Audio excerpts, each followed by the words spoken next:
Beogradi dhe Moska do të kryejnë një hetim të përbashkët për atë se si municionet e prodhuara nga Serbia mbërritën në Ukrainë, deklaroi presidenti serb Aleksandar Vučić, duke lënë kuptohet se nuk kishte pasur dijeni për këtë.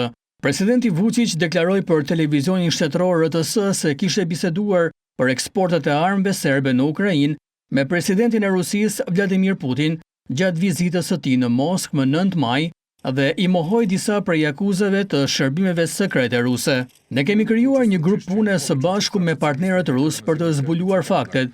Disa nga gjërat që janë thënë nuk janë të vërteta, deklaroi Vučić. Moska e akuzoi Beogradin të njëjtën për furnizimin e Kijevit me armë. Shërbimi i inteligjencës së jashtme të Rusisë e akuzoi Beogradin për thik pas shpine, duke theksuar se prodhuesit serb të armatimit po shisnin municione dhe armë në Ukrainë. Shitjet e armëve ka një qëllim të qartë, të vrasin dhe plagosin personelin ushtarak rus dhe popullsinë civile, thuhet në një komunikat të shërbimit të inteligjencës së jashtme të Rusisë, të publikuar në faqen e saj zyrtare të njëjtën.